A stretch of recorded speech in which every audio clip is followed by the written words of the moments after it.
PubTalk. We're live. Hey there, welcome to OEN's BYOB May PubTalk. We're super psyched to have everybody here tonight, and we have an incredible cast of characters on tonight's program. Really appreciate everyone chiming in from afar all over the state and doing this virtually with us. It was super fun last month, and we're really excited about it tonight. OEN's mission, as many of you know, is to foster a robust and thriving entrepreneurial ecosystem here in Oregon. And I have my OEN rally cap on tonight. We're a nonprofit 501c3 organization. We are in the same COVID chaos as all of you are. So if you are so inclined, we would love to have you make a donation to the nonprofit at oen.org/donate or join as a member. So with that, I want to lay out the program tonight. We're going to start with a couple of words from our sponsors, who are amazing folks that make these programs happen. Then we'll move over to a quick pitch and overview from Sam Pardue at Indo, who has done some really, really amazing adaptations in the face of the COVID pandemic. So we're going to hear about that. And then we'll open it up to this incredible panel we've got tonight. At the end of the panel, after the Q&A, then we'll invite all of you to join us on a Zoom link where we'll break up into breakout rooms, and you'll have a chance to have a cocktail with your colleagues, to show off your hats, your tiaras, your boas, your costumes, and spend some time hanging out with your friends. Normally we do these events at a pub. So the good side, the silver lining of doing it this way is you can drink whatever you want. You're not limited to the beer selection at the venue, but we wanted to recreate as much of the social networking component of these events as we could. So we did this last month, it was awesome. So I would invite you, if you have time tonight, to stick around and join us on the Zoom link. We'll put that in the chat function so that you see it. Okay, with that, I would love to introduce our first sponsor tonight, Michael Phillips from Davis Wright Tremaine. Hi, everybody. It's always interesting how difficult times, create, opportunities for people to shine, and it's really great to see how OEN and the community is responding. I hope all of you are safe and healthy and doing the best you can. We love sponsoring this. We feel that it's OEN and this Pub Talk are an event, an organization that really do move the needle for people. And so it is our pleasure to be the sponsor, and we wish you all the best of luck going forward. Thanks. Thanks, Michael. And now to Stanford and the other Michael from Newmark Knight Frank. Hey, everybody. You probably recognize both Michael and myself from the Pub Talks. And I feel like this COVID thing gets us an opportunity to see people in different lights. And so Michael and I thought it would be fun to show you a little different light for us. So many of you don't know this, but both of us are musicians. And so we're gonna share a little music with you tonight.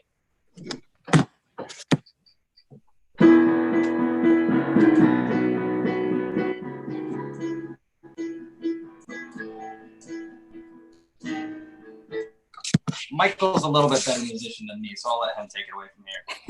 I wouldn't say better. I would say different. Stanford is actually very accomplished. He's actually published, so he can actually write music. I took the other approach and was in a touring band for 10 years. And so now that I'm home all the time, I got my drums set up next to my daughter's drums, and we jam out all day long, and my wife loves it. I mean, she loves it. So super happy to be here once again for another wonderful OEN event. Obviously, we absolutely love this community, and we're happy to still be able to share it with all of you, and super excited for tonight's panel, and yeah, some wonderful dress going on. So I hope everybody at home has their own costumes and cocktails, shall we say.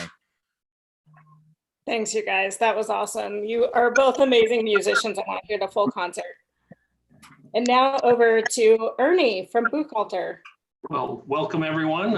This is such a great format. This is my first time at a pub talk this way, although I've been doing these pub talks for 20 years now. But welcome everyone. I'll just say real quickly, I'm a lawyer, so you get to actually see me look a little more casual. It's kind of nice. I'm from the law firm Buchalter, and we are actually formally, it's Buchalter Aderwin.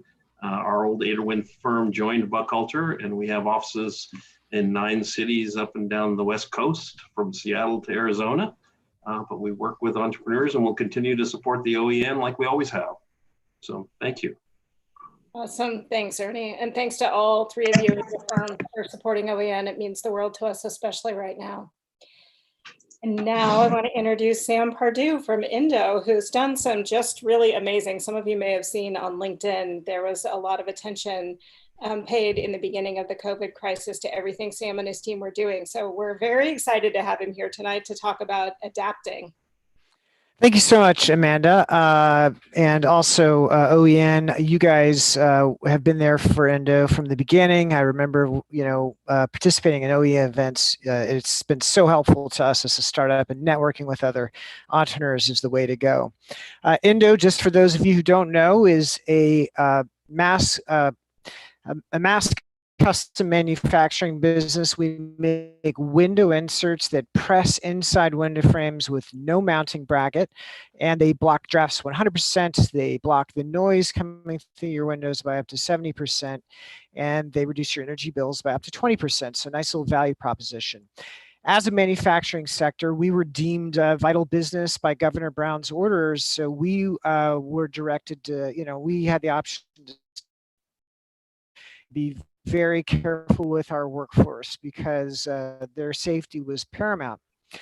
And I'd been following the COVID-19 crisis from the beginning, so we jumped on this and we launched, as Amanda said, we launched and we created a COVID-19 plan. We rolled it out on March 2nd, got a great response from on LinkedIn to the post I made about it. So what we've done is we've actually created a template COVID-19 response plans, and we've created a new website, cleanpractice.org. That's cleanpractice.org. It's called Clean Practice because when we responded, we found it as a company, we're using a lot of the techniques we've used to become a really great custom manufacturing company, lean manufacturing in particular. And so Clean Practice uses a lot of principles of lean manufacturing, but instead of identifying inefficiencies and removing them, you're identifying COVID-19 transmission vectors in your workspace, and you're very systematically removing them. So Clean Practice is live today. It's providing template COVID-19 response plans, and also how you can deploy response measures inside of your company to maximize workplace safety and morale. And that's really the key part of Clean Practice. There's a lot of laundry lists of things you should do to make your workplace safe, but it's how you do it that really can influence how happy your workers are to be there working for you. And we've had a great response. The practices of Clean Practice have been downloaded by people all over the world, thousands of downloads, and we're doing a free webinar on May 21st. You can register at cleanpractice.org. And the team has also developed new products. Coming out of Clean Practice, we've developed a series of products that are designed to enhance workplace safety. We've developed door handle adapters, so you can actually open up doors without using your hands. This is a brand new product that we're just launching via Indo, as well as workplace divider systems using the acrylic that we use to make window inserts. The big benefit of Clean Practice is great worker morale. Our team has stayed really on top of its game. Instead of being on its heels, they're moving forward with a really proactive response, and the business results have been really good with Indo. Our business has been very solid. We're ahead of our plan for Q2, which is really a shocker, but I credit a lot of it to the team rising to the occasion and feeling really that the company's looking after them. And I think that's really one of the fundamental benefits of Clean Practice, and why having a really organized response that your team sees can be really beneficial. Thank you. That's my 3-minute pitch. That's awesome, Sam. Thank you so much. It's really inspiring to hear someone make such adaptations so early in the process and really thrive, even despite the the difficulties of the last several weeks. And that really is the whole topic tonight, that we're hoping to help pivot our own emotional energy from this really difficult, really tough situation that we're all putting up with day in and day out, and back-to-back meetings on Zoom all day, every day, and really look to the future, get inspired, think about what's to come next, and how we can build a future that is even brighter than where we were in the past. So the topic tonight is It's Time to Build. I'm going to turn the floor over to our moderator tonight, Scott Sandler from Oregon Venture Fund, who might as well just be called our general contractor for this evening, given what he's wearing. So please enter your questions into the chat box. I will feed them to Scott, and we'll make sure that the panelists get to those this evening. Scott, thanks so much for doing this. Thank you so much, Amanda. I am here to build. It's one of my passions. The house behind, the picture behind me is a house that we built in government camp 10 years ago, and a place where we have a lot of joy when we can all gather together. And it was where I had my last significant gathering right before the shutdown, and we haven't been back there since. So soon, I hope. But I came ready to build. I've got my hard hat, my safety glasses, and even my grandpa's hammer ready to go here. So we're going to try to build some stuff. And but I'm not going to do the building so much. I'm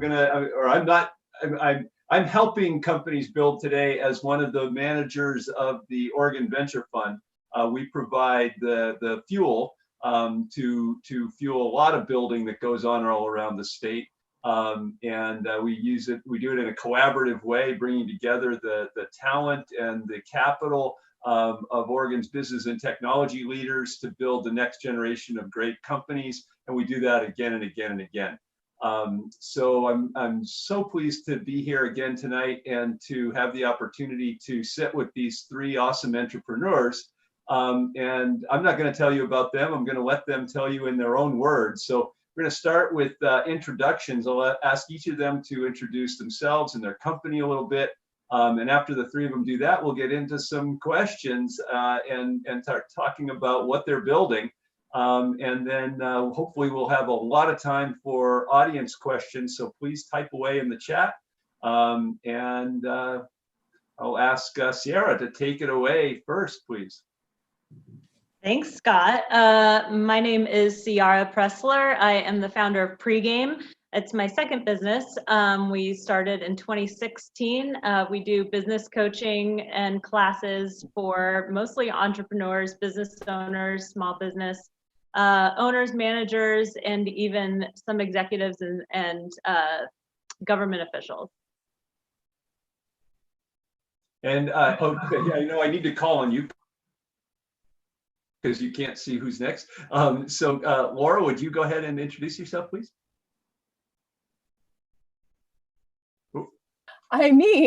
Sorry about that. Hi, I'm Laura Haddock DiCarlo. I'm the founder and CEO at Laura DiCarlo. And we're based out of Bend, Oregon. And I founded the company about 3 years ago in October of 2017. And we've been making the biggest freaking waves possible ever since.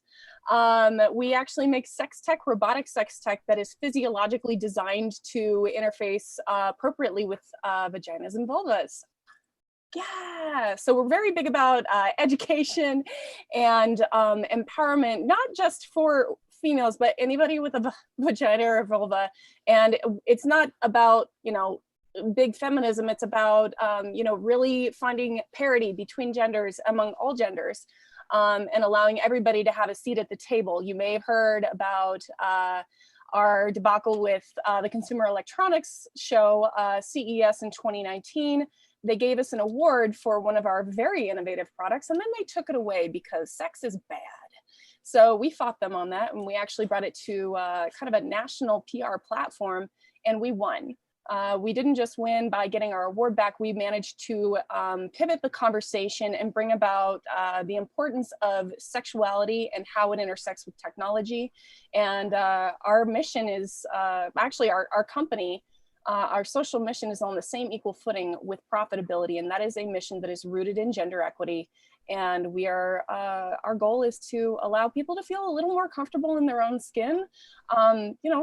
no matter what color your skin is, or, you know, if you have green hair or red hair or whatever, we want everybody to feel comfortable, because we know those people, they go out and they do great things. And we know that that kind of starts with sexuality. All right. Thank you. Mac, I'm sorry to. Yeah, I hate to follow Laura. Laura does such a good job on the internet. A little bit more boring. So Mac LeVere, co-founder and CEO of Gear Up Sports. And what we do is we've developed a platform for an e-commerce platform for youth sports organizations, taking the hassle of managing uniforms and apparel for those organizations and allowing parents to do that directly. And we're having a blast. Excited to be here and answer questions and kind of what we're doing and what we see ahead. Well, terrific. So the topic for tonight is really how we're building going forward. But I want to ask each of you to tell us a story. And you got plenty of time here to do this. Tell us what it was like for you, like coming out of 2019, building your 2020 plan, heading into Q1, getting started in January and February, and then what it was like when the world changed in how things changed for you since March. Let's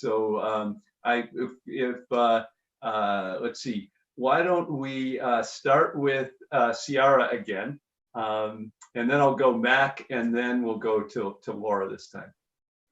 Okay, Ciara, please take it away.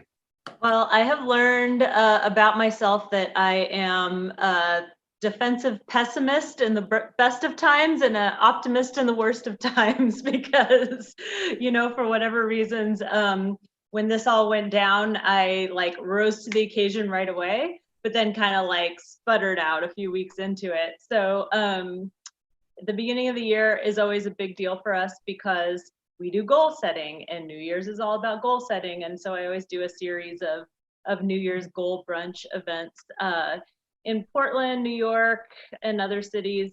And so it's always a pretty busy month. And then February, March is about retooling. So February is always slow for us. But I had been planning around doing like expanding and doing coach training in April. And so that had to be put off. We also do some consulting with the Portland Fire Department. And so obviously they've been under state of emergency. And so that project got pushed out, and they're trying to retool because of the city's new budget. So those were kind of two of the biggest changes. But, you know, the silver lining, and I've been trying to keep a list of all the silver linings, was that I've always wanted to put more pregame online, and it's always been an in-person analog model. We had tried some virtual classes, remote training before, and it didn't quite work. People weren't as committed when they were coming in via Zoom, but we had to do it, you know, and I had dreamed about building out this whole custom platform and making it all perfect, but trying to make it perfect was creating a delay and making me not do anything at all. So when I had to get our business online in a weekend, I did it. And as we say at pregame, I JFDI'd, so you can guess what JFDI stands for. But so we did it. It's been going well. People like coming in from home, and our group sessions that we do every day, our small groups of entrepreneurs where we work on goals together, has been really strong because people need the extra support right now. And it's turned into just as much of a support group as a strategy group. Which has been pretty special. I really look forward to the meetings. And, you know, and personally, you know, first week I was like, no problem, I got this. I'm gonna save everybody. It's all good. And then like week 2, I realized like, oh, I can't save everyone, and it's not my job to save everyone. I need to save my clients that I already have. And then like by week 3, I was like, oh no, I gotta shore up my own business here too. So it's been a roller coaster of like, figuring out what my productivity level is, which I'm sure everybody can identify with, you know, like getting Zoom fatigue and trying to manage your emotions and other people's emotions and trying to do your job, but also save your job. So that's what our experience has been like. Awesome. So we'll go ahead and go to Mac. Mac, tell us what it was like planning for 2020, entering 2020, and getting hit by a change. Yeah, so for us, we've been growing about 70% a year for the last 3 or 4 years. Our Q1 is typically our busiest growth race. That we're really big in spring sports, so whether it's youth baseball or lacrosse or track and field, et cetera. When COVID hit, we were right in the middle of our busiest seasons. We were up about 240% on our e-com platform. We had nearly doubled our workforce in a matter of about 4 months. In prepping for the spring and our output, and then getting ready for our fall sports ramp. And obviously then everybody went on the stay-at-home order. We're in 36 states across the nation. We did have a little bit of luck in that we have had heavy expansion in southern states, and we are not significant in the East Coast, which saw the brunt of the situation, obviously nationally. And so it was quite a shock. We had to unwind a lot. Running a company is kind of like a three-legged stool. You've got to take care of your customers, your employees, and your investors. And about mid-March, we took a real frank conversation and said, "Oh my God, we've always said that we're a little bit recession-proof." Laura, I got to add, you had a good comment when we were talking the other day. We always say kids and pets are recession-proof. You can add your commentary on it as well later. But it's a chance for us to say, we have to put our money where our mouth is, because we've said all along. We started the company in 2009, so we went through the last recession and did fine and managed to get to profitability during that period. And we've said that if we run into another recession, which we thought was coming, just not one like it is going to be, that we would need to turn the company profitable, or at least break even and control our own destiny again. And so that's effectively what we've looked at and put the plans in place to be able to do it. Really tough, as Ciara said, around employees. We pride ourselves in being really good from an employee's perspective and being able to design a company from the ground up with a culture, and to get the opportunity to design your culture how you want it to be. But it's really tough when you have to lay off folks, and it impacts them being able to provide for their families and stuff. So it's always hard, but as a leader of this company, you've got to do what's right for the core of the business and make sure it survives. 100%. Thank you, Mac. And Laura, how did this transition go for you? What was the year looking like, and what changed? Well, we kind of kicked off 2020 with, we actually were, originally we got banned from the Consumer Electronics Show. So we showed up loud and proud this year. And we actually were able to rewrite their policies, allowing sex tech and other sex tech entrepreneurs to show on the exhibitor floor. So we kicked it off pretty excited about the year and the direction, the trajectory that we were going in. And it was a point of pride, because we were able to bring that really crucial conversation into the limelight, and really kind of show everybody the importance of having that conversation around the importance of sexuality, and how bringing sex tech to a show can be done in a very tasteful, respectful way, where you don't have to necessarily objectify or demonize sex or objectify human bodies. So we were able to do that and bring a lot of other competitors along with us. And I think in this space, particularly where there's a lot of female founders, we all kind of understand that all ships rise with the tide. So we've been approaching this censorship, if you will, kind of as such, and kind of teaming up, even though we're all, technically in competition with each other. So when, wow, mermaid hair just doesn't stop. So when COVID hit, I was actually giving my very first keynote speech at the Women in Tech conference in Stockholm, Sweden. And one, I was terrified. Two, I got COVID right in the middle of it. And I came home scared for my life. There were times when I called my partner, I called my mom, and I said, I don't want to die. And what's happening to my business? Is my business okay? Or is my team okay? And everybody just assured me, just be fine, you'll be okay. It spanned for nearly 37 days until I was cleared, officially cleared.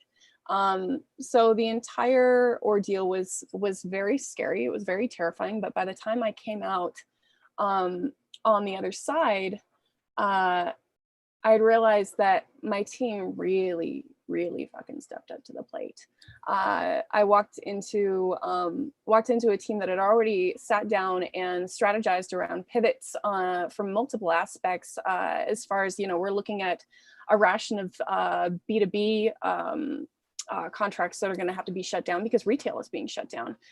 So we're looking at doing a pivot in the direction of e-commerce as well as merchandising, and we're already having that. We're already kicking that off, and we're having to speed up and ramp up projects that we weren't planning on kicking off until next year, but we're kicking them off now. That's for sure. A lot to do with merchandising and as well as a book that I'm wanting to work on. So it's been interesting. I actually just spoke at the Women of Sex Tech last week and likened it. I called an entire section of my talk potato management, because that's what it feels like when you are managing via Zoom and everybody shows up as a potato for one, but everybody's also kind of in the dark. So really leadership in a Zoom world is all about communication, and trust me, there is no such thing as over communication.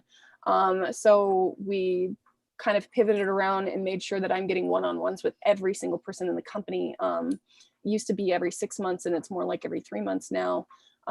Really communication has been key, and I'm very fortunate to have an amazing team who can think on their feet and is not afraid of change. Thank you. I mean, it's interesting because you're the only person that I've met one-on-one who actually has been through the experience of having COVID personally. It's crazy, but I just haven't encountered anyone else who's been through it. So Oregonians we've been staying pretty safe. Yeah, let me ask you a question. I mean, what advice would you give to anybody who's staring down? I mean, all of us are at risk, right? So what advice would you give us in terms of anticipating that possibility? Wash your freaking hands, honestly. Like, and they may like soften the I want to call them physical distancing rules, because we actually wrote an entire op-ed about social distancing versus physical distancing. Like, make sure that you're not social distancing, but you are physical distancing. Keeping away, if you can, wear a mask. Trust me, I got this. You don't want it. And all I did, and I was maintaining all safety protocols. You gotta remember, I spent over 10 years in healthcare. I'm a freaking weirdo when it comes to staying sanitary and keeping myself safe. I had hand sanitizer. I wore a mask on the planes, even though nobody really thought it was a big deal at the time. And I still got it. My assistant got it. And it was when the breathing came about, it was the worst. It was absolutely terrifying. So wash your hands, take this seriously. This is killing people. And particularly like Oregon, we're very fortunate to, to have the funds that we do, but the lesser communities that aren't as economically developed or financially developed, they're going to suffer. Folks in spaces where their water quality isn't as good, or their air quality isn't good, they're suffering. They are dying. And so please take this seriously, because the longer you stay healthy, the longer that they can stay healthy as well. And if you do get it, I've got a really great chicken soup recipe, and drink a lot of fluids. Yeah. And sleep a lot, because that's basically all I did. I was a zombie. Yep. I'm going to come back to what happened in the business while you were away, because this whole thing about a forced absence is something that CEOs absolutely dread. And I think the way you're talking about it, it actually worked out okay so far. But we'll come back to that. I want to drill down a little bit more. I mean, you gave thank you so much for those great introductions and high-level overviews. But I want to drill down a little bit more. And Ciara, you said something about the challenges, getting it done, just getting it done to get yourself online. And this is a theme across our portfolio, actually, with other companies, which is that things that have been in the back of their mind, they've had features, they've had some online capability, they knew that was going to be part of their future, but the forcing function was incredible, right? So tell us a little bit more about that. How do you take a coaching business online and drill down on your thought process and your planning and how your team responded and how you rallied the troops there? Yeah, I'm going to answer that question a little bit differently because most coaching businesses are online. And so our differentiator was that we were in person. Oh, really? Yeah, I really believe in the power of in person to provide the like non-visible, non-trackable support for founders. I'm really interested in founder mental health, emotional health, spiritual health. And I think we face really unique challenges. And I also believe that being together with people in community in person, but at least in a place where you can be vulnerable is absolutely vital to success, not necessarily just bottom line success, but to like staying human in this journey. And so it's been a lot of like, well, what is the business? So if we stay online for a while and I'm trying to do marketing, so the first thing, so just moving things onto Zoom wasn't a big deal, right? It was like a weekend of work. It's fine. Changing some of our marketing messaging, changing our key photo so it wasn't people's hands touching, some of that tactical stuff. But then like in the background, I've been kind of starting from scratch on like that vision, mission, value stuff. Like, what is the core of this business? If we can't be in person again for a long time, what is that value that we deliver that people can't get from all these online courses and online coaches and self-appointed gurus that are all over the internet that we never really had to compete with before? And I resisted going online because I didn't want to compete with the people with the click funnels and all that. So that's been the big switch. And then just to Laura's point, I never thought about succession planning before, but the weekend that I was like, oh my goodness, this whole COVID thing is real, like who has my passwords? What happens if I'm incapacitated for a minute or if I'm not here? And so I think that also, it's actually a really good meditation to get really clear on what you're doing and why you're doing it and what's actually necessary. Yeah. Terrific. I'm gonna come back to the whole question of staying differentiated when everybody's online. I think that's a really interesting theme here. Mac, your products are physical, right? And you don't have a business really that could just go online. Obviously, you've moved a lot of the ordering online, but that e-commerce is different than delivering a product online the way Ciara can. So tell us a little bit in more depth about what it's been like for you to adapt and try to maintain some business even while youth sports are shut down. Yeah. So we're vertically integrated. So at the end of the day, we physically embellish a garment, a uniform for a Little League baseball player or something like that with their name and number and ship it to their house in a very rapid manner.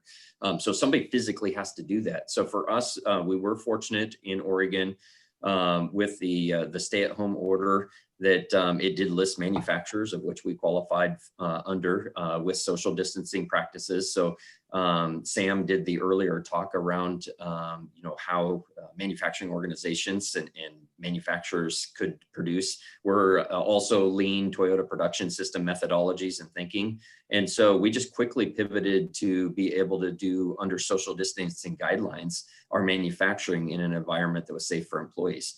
At the same time, I think probably the biggest challenge is making sure employees feel safe. We had some employees that were in, I'd say, underrepresented communities and things like that, and that had difficult home situations and things like as such. And so making sure that they felt safe, that we offer PTO. We offered in some cases where they had family members that came down with COVID, so that we've got one employee I know that is still out managing a family member situation. And, they're still on the payroll and healthcare and all that other stuff. So just being good from that perspective. The other thing is we were fortunate that We're a tech company, e-commerce company, or tech enabled, I guess. And we have a lot of our positions that do already operate remote. So, our leadership team, we are in multiple offices. We're in 36 states, but we're not physically present in all of those states.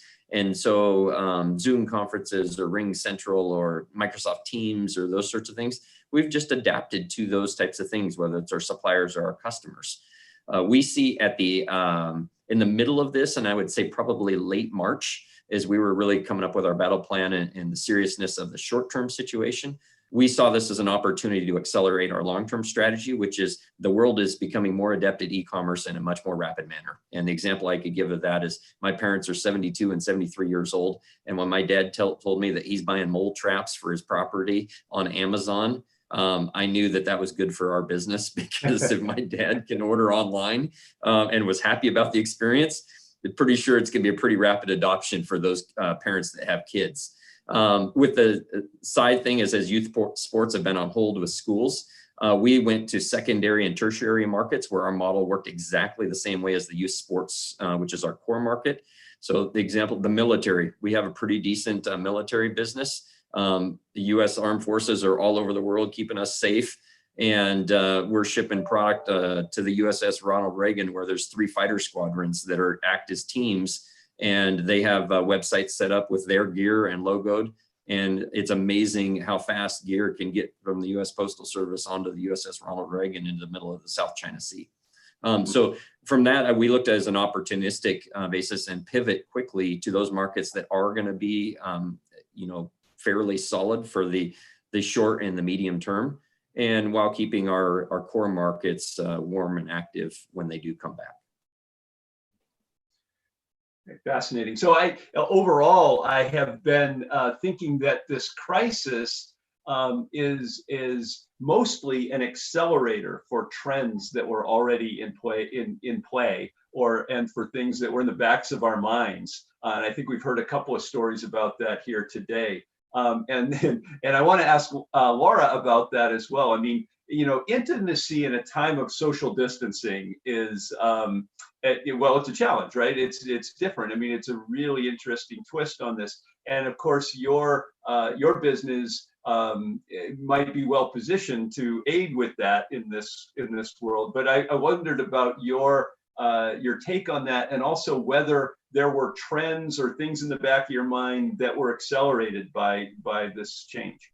Absolutely. And then Mac mentioned this earlier. One thing that we kind of joked about, and so much of a joke now, early on when I started pitching the company years ago, one of the things that we really think that's recession proof is sex and masturbation. Everybody still does it. And guess what? It actually is recession proof. Now we're putting it out into practice. People are still buying products like ours. But it is really interesting. Scott, your question about how intimacy changes. I think we're going to see a lot of changes, like even just showing your face might be a sign of intimacy. The fact that we're finding out that that the virus can actually be transmitted sexually as well now. There was a recent discovery of the virus in semen, which is just really disheartening. And it's just how the virus is also going to change the safety as far as pornography protocols. So maybe not viewership so much, but how the safety protocols around that. It's a subject that not everybody likes to talk about, but Instagram strippers and cam girls are even on the rise, because people don't have that touch point. They don't have that human touch point anymore. And so we kind of saw this coming pretty early on. And one thing that we realized was, obviously there's a huge stigma around sex. People don't like to talk about it. People get embarrassed about it. They're shamed about it. And the reason that most people are shamed around sex and sexuality and masturbation is because there's a lack of education. There is a huge lack of education. So what we decided to do, and one of those platforms that we were going to kick off later on, and we went ahead and accelerated to now, is an educational program of sorts called the Well SX program. So we have a couple of product coaches that work directly for Laura DiCarlo, who are product experts that work with our customer base, those that have questions about product. And the reason we kicked this off, this was really interesting. The reason we kicked this off is because when we delivered our very first product, Osei, we had people calling in going, I bought your product, but I haven't even had sex for 10 years. I haven't used a product in 10 years. How do I use this? So I ended up on the phone with probably about 40 different people, and couples, males, husbands buying products for their wives, women that hadn't used any kind of product like that for 10 years. And I ended up coaching them through this, talking them through this. And I realized that we weren't just talking about product. We were talking about intimacy. We were talking about trauma. We were talking about menstruation. We were talking about menopause. And all of these things, because nobody ever gets to talk about it with anybody else. And this was an outlet for them. So we decided to take that idea, and we created we're not just a products-based technology company anymore. We are now a services-based company. And we actually just hired our first professional coach, who is certified she's a certified sex educator and therapist. And she'll be working on a paid platform with folks that really want to dig into their sexuality and understand more about themselves. And then we have a different platform for folks that just want to try the product out, just want to understand more about their sexuality. Because we believe that the more people know about their own bodies, the more comfortable they are in their own skin, the more comfortable they are in their own identity. And our goal is to change the world. We can't do it on our own, but people that are comfortable in their own identities, they go out and they do that. And everybody does it just a little bit at a time. So inevitably, we're going to change the world on a very big scale. So we ended up rolling out that entire program, and it's already getting traction. We're getting tons of signups because people just want to talk about it. They want somebody to talk about it face to face. They want to learn more about their bodies. And so that's one way that we've pivoted, and we are connecting more with our audience. And one of my initiatives personally as a CEO is to make sure that this company always has a human touch point with our consumer, because this is not just a product company. It's something that I want people to understand. This is a whole experiential thing. Sex isn't just a goal. Orgasm is not a goal. Your sexuality is a journey, and we want to be there for you throughout the entire journey. So accelerating an educational component that you knew was always there, but now became more important. There's nobody that's doing that. I mean, there's no company that's doing that. And we know that, America's sexual education is, frankly, it's shit. And, it's crap everywhere else too. I mean, very few places are actually getting it even close to right. So why the heck not? Thanks. Sierra, we've heard a couple of stories of acceleration, adjacent markets, educational opportunity. You've got a really interesting challenge because of your differentiation being the opposite of distancing, right? being personal in contact with each other. And so how do you stay differentiated? And was there a component in your thinking that is there, what's been accelerated, I guess, is the main question. And is there anything around you thinking that the in-person piece of this would ever be challenged as a differentiator, and things that you had in the back of your mind about, or how to expand using online, has that been accelerated?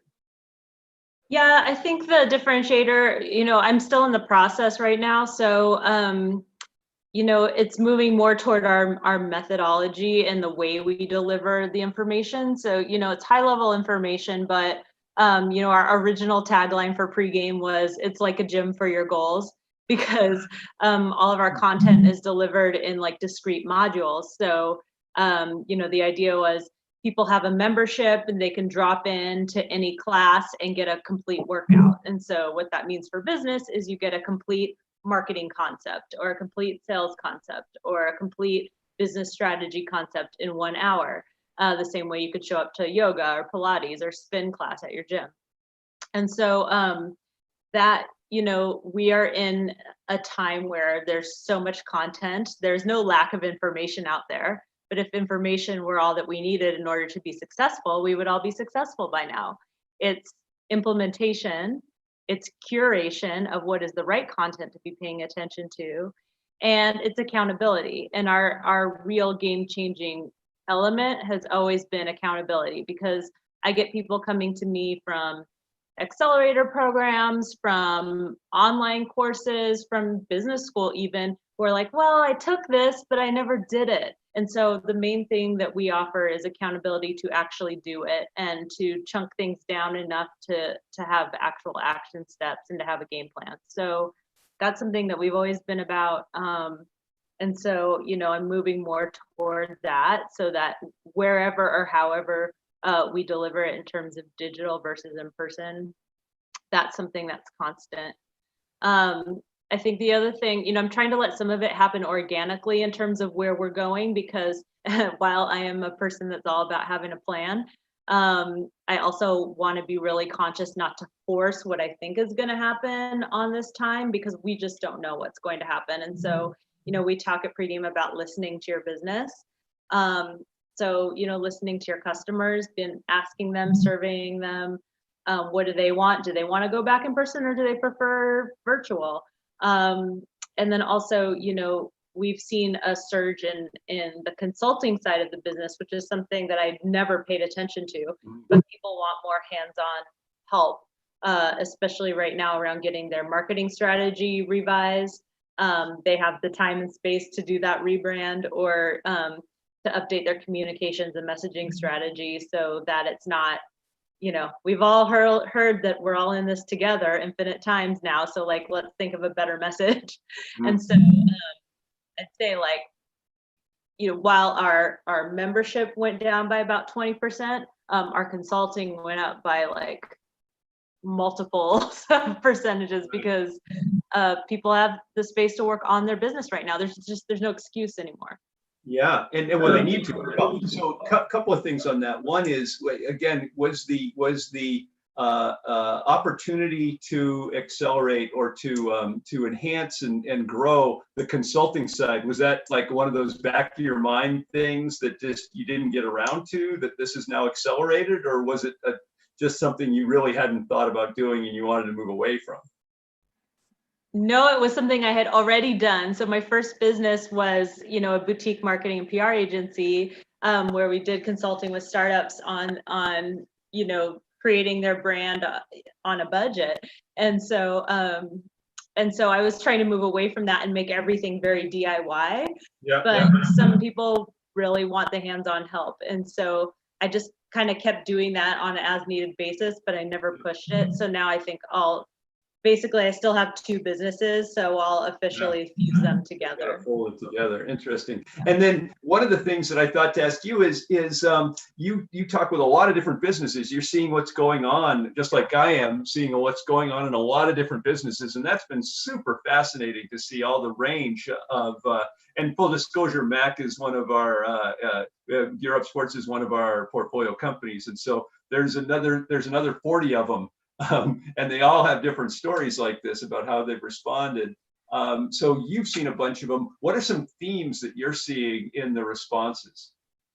Well, and this is something I've talked about with Amanda too. Entrepreneurs, the entrepreneurial personality tends to look for opportunities and go into action and get creative, and all those things that can be really good in a crisis. It can be a little off pitch, so that's why we might want to run our communications by somebody else.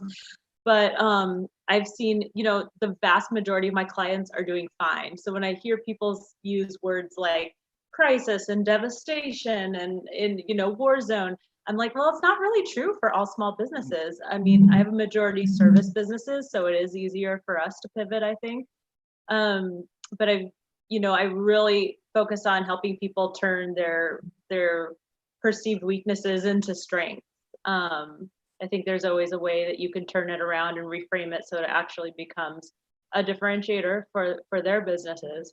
So, people, and because I'm working with the bosses too, people have been laid off, but everyone I know who is a boss who had to lay people off is fighting to rehire, is fighting to save the company. That was the worst day of their life when they had to do those layoffs. They're trying to avoid it.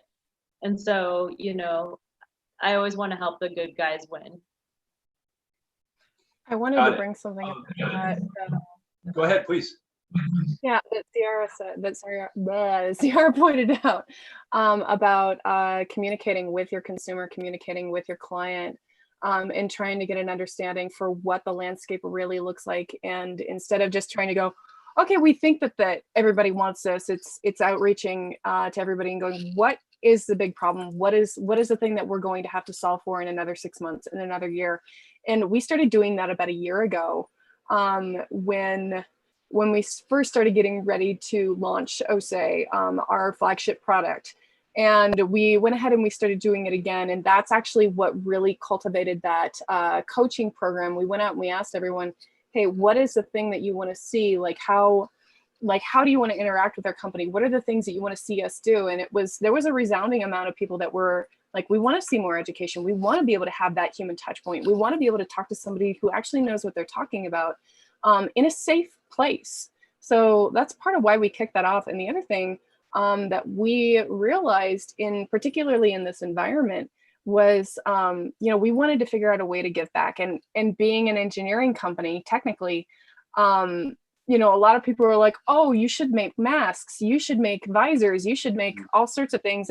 And keep in mind, we have a very small additive engineering lab. So we can print up, if I printed up a mask, I would be able to print up one mask a day, one face shield a day, and it would take a lot of my engineers' time, and we only have 6 engineers.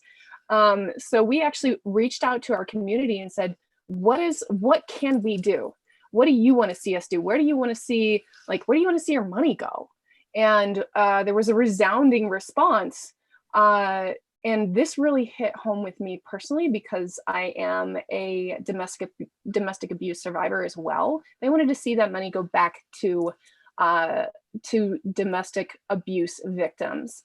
And the thing that's scary is that in the next 6 months, Time predicted that 31 million domestic abuse cases are going to take place in the next 6 months if we continue on lockdown. So we decided to take $25 from every purchase and filter it back into gift cards for food, for gas, for those domestic abuse survivors, for them to be able to get away from those partners and be able to get into a safe place. So continue asking your fan base, your consumer base, because they're going to come up with the most amazing, brilliant answers that work. And we went ahead and kicked that off, and people really responded to it well. Oh, thank you. I've been worried about that angle of it, thinking about how difficult it is for many people, and feeling embarrassingly safe here. Hey, Scott, I had a quick question on what Ciara had said. Ciara, there's 30 million Americans that have been laid off in the last 4 weeks. Likely that gives some of them, they've had ideas in the back of their head, and they're going to get an opportunity to become entrepreneurs. Are you seeing any of that yet? Or is that really something you see over the next, month, 3 months, 6 months coming? No, I haven't seen it yet, but I will say I started my first business in the recession in 2009 because I was laid off. And so, it was like a business idea I had that I thought was, 3 years out, 5 years out. And I was just kind of thrust into the situation where I had to start taking on freelance clients. So I incorporated, and it happened more organically than if I had sat down and written a business plan in the traditional way. And in a way, that's why, I had that business for 10 years because I was responding to a need. And so, we're going to see a flourishing of entrepreneurship as people get laid off from corporations, because that's what happened last time. People realize that corporations aren't necessarily safe and that you only get one life and you don't know how long it is. And so if what you really want to be doing with it is working on your dream business, maybe that's the thing to do. On the other hand, this is a really great time to get out. I don't think that entrepreneurship is holy. If you don't want to be running your business, you have the perfect excuse to leave. And so it's a great time to do some soul searching and think about, it's not for everybody and it's not for every chapter of life. Like, say you want to do something else, that's fine. It's a good time to reevaluate how do you want to spend the next stretch of your life. I think we've all had that, that fantasy of just disappearing into a cat and nobody ever sees you or hears from you again. Yeah. So I've got some other questions that I could keep throwing at you guys, and I want to also give you, that was great, Mac. Thank you. I want to get you asking each other's questions, but I did want to check in with Amanda and see if there are any questions from the audience. I haven't got any in my chat yet, but that doesn't mean they're not out there. And I want to encourage the audience to respond to all of this with questions, because we have plenty of time for that. So to carry this on, Ciara, I keep saying your name wrong, and I really apologize. Ciara, do you have questions for either of the other two? I usually wear a tiara so that people remember my name, Ciara, but Yeah, Laura's got that taken care of. I've got the fascinator because I'm fascinated by this topic. And I love fascinators. I am fascinated by fascinators. I wish I had a fascinator hard hat. That would be pretty. I've got an extra one I could in my closet. You have a fascinator hard hat? Well, I have a fascinator you could put on your hard hat. Anyway, any questions for the others? Well, the main thing I'm dying to know is whether Laura did any kind of communications campaign around stimulus check and stimulus. I mean, it's just waiting there for. That's a good one. We did have to go through the whole PPP process, which was terrifying. Well, that has been the craziest piece of this whole thing for entrepreneurs to go through, is the continue the carousel of changing rules. It's been ridiculous. Luckily, there's been lots of resources out there, and we got 2 law firms here as sponsors, and I know that they've been through all kinds of conversations with their clients about that, as we have. That's been a real troublesome part. So drilling in a little bit, each of you has teams that have stepped up in one way or another. And I think there's this bigger general question, Laura, that you can address, and maybe briefly talk about how your team stepped out while you were out for 4 weeks, and what that was like, and how that accelerated your understanding of what they could do. Yeah, that's a great question and a great topic. And fortunately for us, we built that out long before we ever had any tragedy or chaos occur. Which was a hard lesson for me as a woman who's been in the prior in the military. I'm prior Navy nurse. So I'm a perfectionist and a control freak at heart. And OCR is just like, that was a long lesson for me for the first couple of years, was learning to trust my team, and having the humility to stand back and allow our values to really take hold. And our values are rooted in respect and empowerment and integrity. And empowerment to us isn't just about, hey, I'm empowered, I'm going to go do my thing, and I'm going to show the world how good I am at something. Empowerment for us is about realizing when you need to step back and allow somebody else to shine.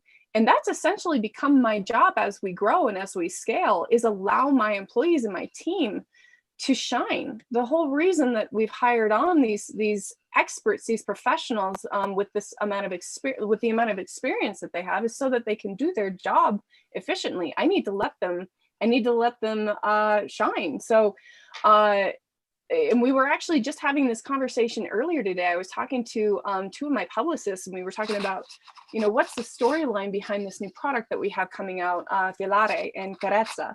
And the story behind it had nothing to do with me. It had something to do entirely with one of my youngest engineers, and just basically giving her the free will to roam and do whatever she wanted in the lab for a couple weeks. And then she turns around, she was 20 years old. And she turns around and she's got like 6 new products. And she's like, look what I made. And 2 of those are going to market. And now she's got her name on 6 new patents. She's 20. So basically, that's kind of how we treat the entire team. I want them to feel empowered to make decisions on their own. I want them to feel empowered to fail too, and understand that it is okay to fail. I do it all the time, but fail with a purpose. So when I wasn't feeling well, on the way home, we called my COO and said, hey, this is like, we're afraid this is bad. So there actually wasn't a lot of exchange there. I came home and I basically like fell asleep for a few weeks, and everybody picked everything up. And at that point we had grown out our organization such that everybody had a secondary account, so that they didn't even have to call me for access. I mean, maybe a couple of things, but everybody picked up and ran. And it was because I had to learn to trust my team long before you have to deal with a crisis situation. So learn it early. Yep. It's liberating, isn't it, when you really let go and let your team run?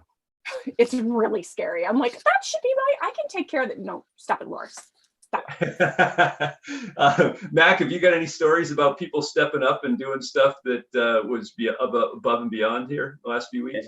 Yeah, for us, we've been real fortunate that we have a very experienced leadership team that we put in place over the last, I'd say 18 months, maybe 24 months. So in times of crisis, they've kind of been there, done it. And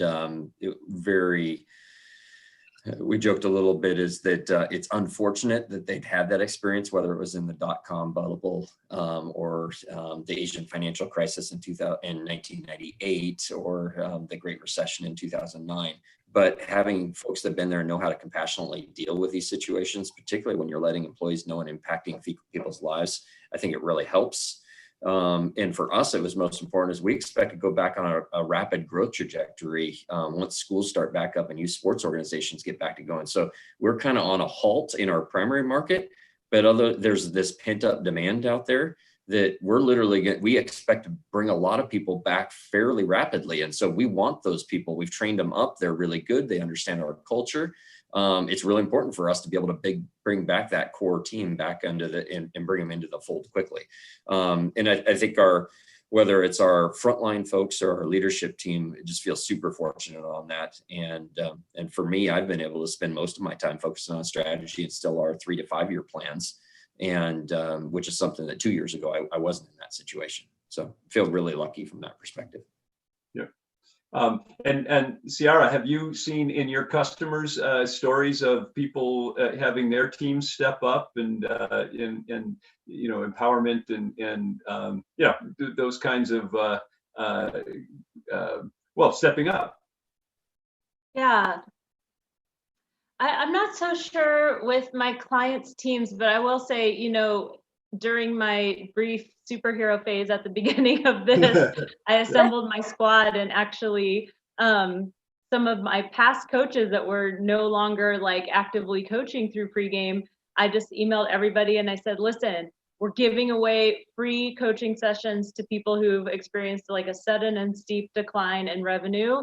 And they can come to us first. And we were like first to that announcement before any of the other support organizations were able to offer that. And everybody said, yeah, I'm totally in here, the hours I'm available. And everyone was able to put like absolutely free, no strings coaching hours on their schedule, including people who weren't even actively with us anymore. So I thought that was really awesome that people were just willing to donate their time and expertise right off the bat. Yeah. I'm so curious. I have a question. Please go. Mac, have you been exploring producing, like COVID-friendly accessories as part of uniforms, like matching gloves, matching masks? Like, do you anticipate you might have additional pieces that you can supply?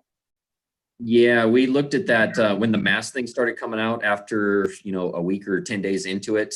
We kind of anticipated in our pieces that we're really on the embellishment side of it, of something that's stock. So we did about 7 to 10 days of customizing masks.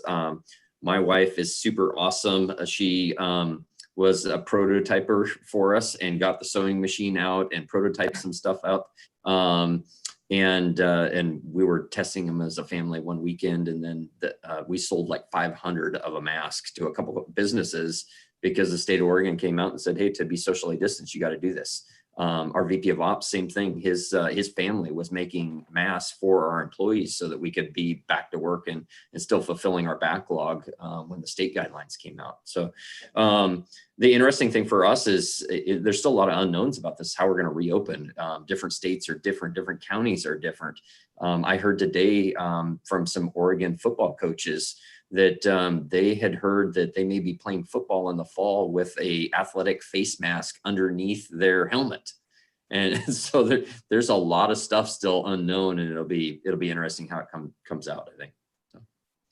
So. Mac, I wanted to follow up on that just a little. It occurred to me the other day that you might be in a particularly good position to understand a bit more about how the state by state, the extreme distinctions between states is playing out, right? You have customers all over the country, and certainly things are going to change in other places, in different places, in different paces. So what are you seeing about that?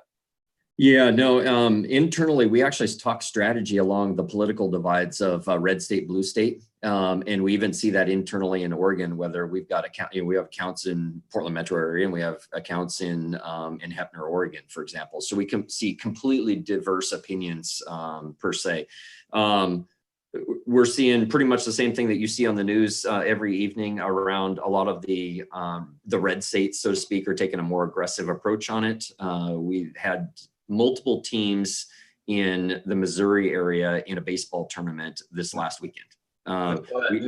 We were a little bit shocked. I mean, we got photos from it. It was in our gear, all this stuff but it made us pause a little bit. On the same token, we've got a large tournament supplier that they run the big tournament. This is the largest baseball, softball tournament provider in the country. They're out of the Denver metro area, and they're taking a more conservative approach and not starting up their tournaments until the June, July timeframe. Mm-hmm. So we do see a great variability, and I think it's going to be kind of scattered, over the coming months because we're not having a federal policy come out. It is state by state and county by county. Yeah, fascinating. So here's a question from the audience, and it goes right back to what Ciara was saying before, and it's something that I wanted to weigh in on a little bit as well, which is that we anticipate an explosion of startups.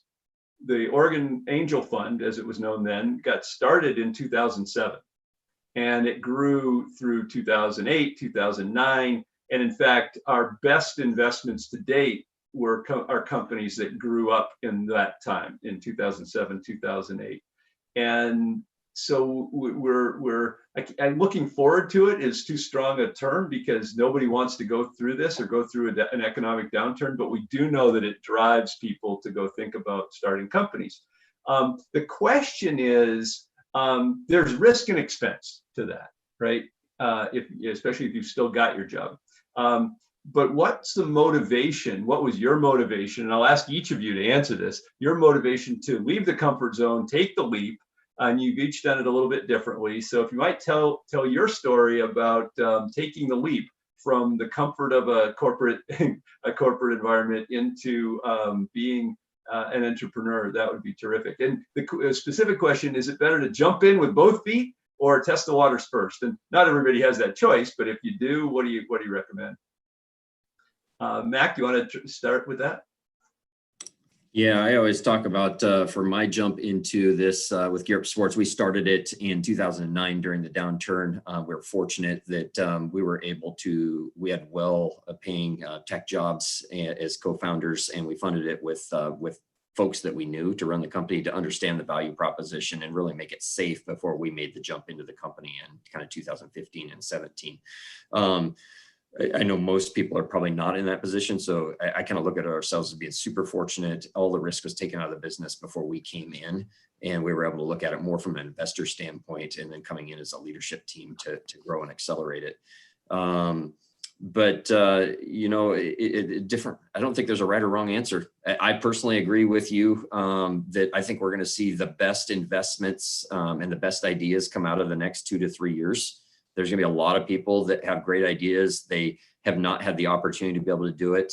We're in a much different environment now than we've ever been in, certainly in the last 10 or 20 years, though, where we're taking creative ideas from all of the populations, and there's at least people that are focused on some of those populations. Whereas, 20 years ago, female businesses, nobody even talked about funding of that. And I know we're not funding them in the right ways now, but at least there's some funds that are at least focused on going that direction.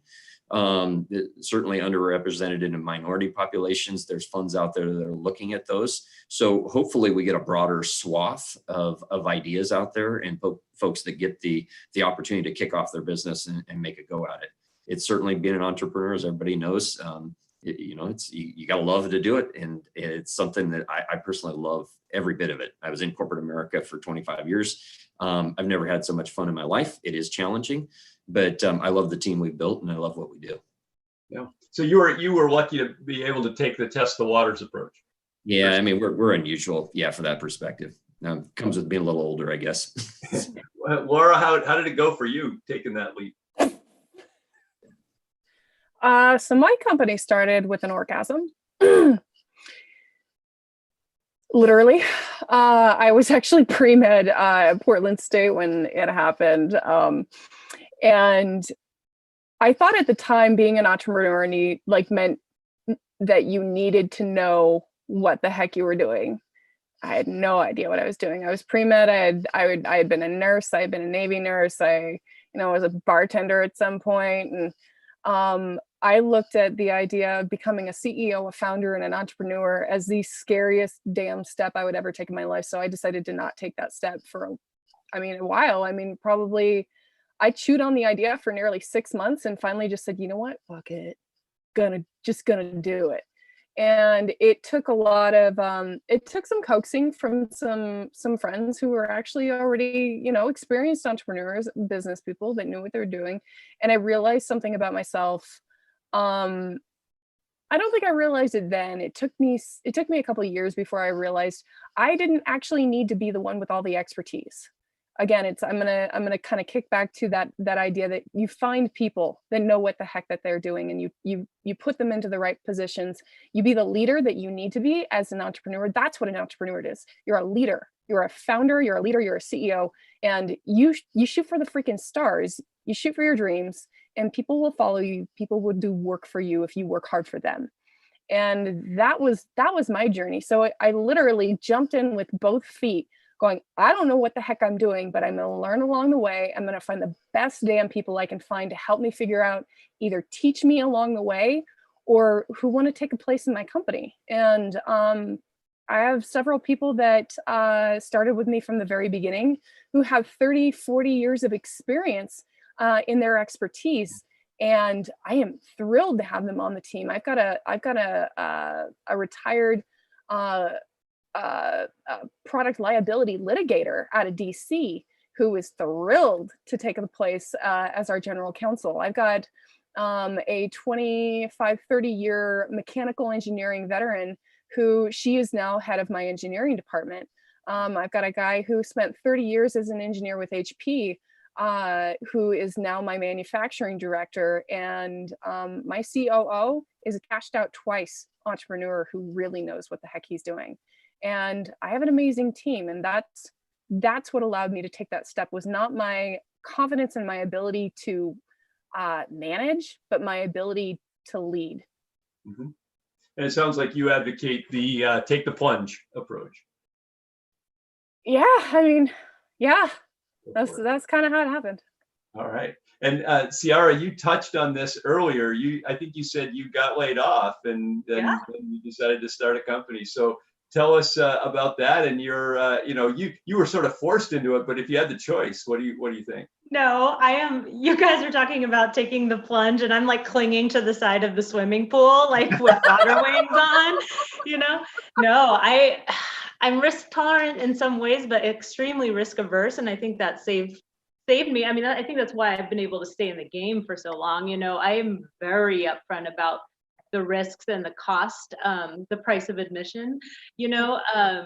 A lot of people come to me for like a first coaching session just to find out, like, should I do this? Should I quit my job?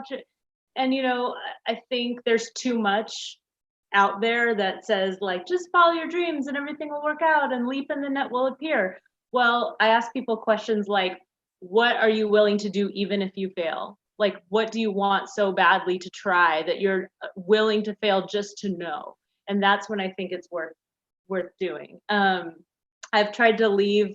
I grew up with an serial entrepreneurial father, went to work with him, worked at his businesses since elementary school. And so I was like, I'm never gonna own a business, never. And then my first business was, I was a performer. And so, anybody who leaves school with a arts degree is the CEO of themselves and they are the product. So for 5 years, I was an actor in New York, and then I was like, enough of that. And I only worked for other companies for a short period of time. And so, the thing is, I had a specialization no one else had, which was marketing to creative people. And so I built my first business on it was really a supply and demand thing. Is that there were enough businesses that needed help with marketing, that had a product or service for creative people. And I was able to build that. And I was lucky that the latest startup wave happened at the same time. And so there were a lot more new companies that needed help building a strategy out. So I've tried to go back and get a job, but once you get to a certain point, no one knows what to do with a generalist. Like, I love to know so much about so many different things. Yeah. And I'm really driven by impact. I'm not driven by money, that's for sure. And you better not be if you want to invest all you have into something for a little while. I live very cheaply, except for my fabulous hats. But I've made sure I have a very risk tolerant lifestyle so that I can put everything I have into that. And sometimes I get unbalanced, and that's why I talk so much about the mental, emotional, spiritual health aspect. It's very hard to achieve a balance for very long when you're in that founder role, especially in the first 5 years or so. So think more about what are you willing to work on every day for years, no matter what. Yeah. Right. I was going to say, you said something earlier that immediately reminded me. I work with an executive coach. I love my coaches, and he tells me all the time, if you really want the life that you want, it's going to cost you the life that you have. Whoa, love that. That's great words. Hey, so we believe it or not, we are at 6:47, and the time has flown by. I think we got time for one quick question for each of you, and I'd love to hear your advice to the audience on how do you think about ramping back up in a time of unprecedented uncertainty. So Laura, you want to try that one first? Yeah, I think short answer is be data driven. A lot of people are jumping in with both feet into let's all make PPE, let's do something that has to do with the pandemic. And there are so many other things that people need right now. We are not going back to the world that we lived in 3-4 months ago. We are not. There are going to be a lot of changes. And so if you want to start up a company, or if you want to pivot and stay relevant, do the research. Don't just dive in because you think people need PPE. Trust me, plenty of people are already providing that. And we're going to see an influx and a swarm of that kind of stuff in the next couple of months. We're going to have too much of it, I guarantee you. So do your homework. Go dig the data, go figure out what is it that people really need, and try to predict what is it that people are going to need in the next 6 months, in the next year, in the next 2 years, because we're entering a world that is very different and we're not going back. Thank you. Mac, what's your thought on ramping back up in a time of unprecedented uncertainty?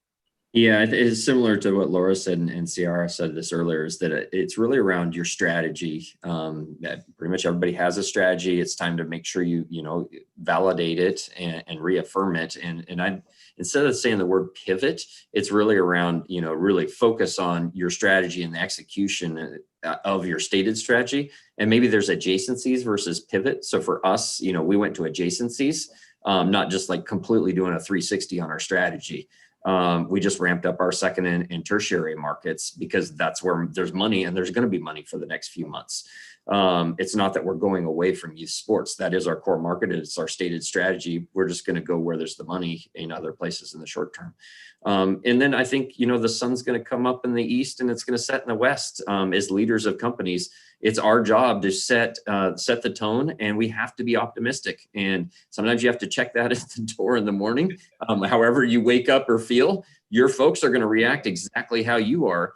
And if you want to move the organization forward, we are going to have it's going to be a different world. But we make the most of it, and we have to set the tone as leaders in our organizations. Amen. Thank you. Yep. Ciara, I'll ask you to answer that one, and then we'll ease on out. I'll say a few words on the way out. Yeah, this is so fun though. I don't want it to end. This is my idea of a good time. So much. Yeah, that's how I know I'm doing my right work. The two things for ramping back up are be of service and be a human. Our topic this week at pregame has been how do you do virtual networking? And it's been like, be a human, call people up without an agenda, like check in and see how they're doing. People want to see behind the scenes right now. Everything doesn't have to be perfect. Put yourself and your family in your newsletter. So things like that. And then in terms of being of service, I think, this is always part of our methodology, which is, especially in marketing and communications, your brand is not the star. It is not the superhero. It is the support. It is the secret weapon. The customer is the star. The customer is the superhero. And you are there to help them achieve their goals. And so if you can position that way and think about what are people's goals right now, if it's just to get outside, if it's just to have some self-care, if it's just to find togetherness again, if it's to have experiences over things, what are the ways that your brand is positioned to help their dreams come true? And so I think that's it. Yes. Oh, well, that was just terrific. Thank you, guys. That was a lot of different angles there. I have a couple of interesting questions and observations here. Laura, I got to ask you, where do you get the magic wine glass that is constantly full? That was quite a trick. I was joking about this because I was like, well, if I'm gonna go, I've got to wear a hat. So, I have a wig. I'm gonna wear a wig, and then I just kind of turned into this lockdown, bored-looking Jersey mermaid princess. So what better drink for a bored Jersey mermaid princess than constantly refilling fermented starfruit juice. Fermented starfruit. I don't know. It's actually just like keto water. Keto. Oh, got it. It looks like wine. Like DBHB proteins. And Mac, I think you had an absolutely, I'm paraphrasing here, but in your last answer there, you said something I think really important for all leaders, which is check your fear at the door.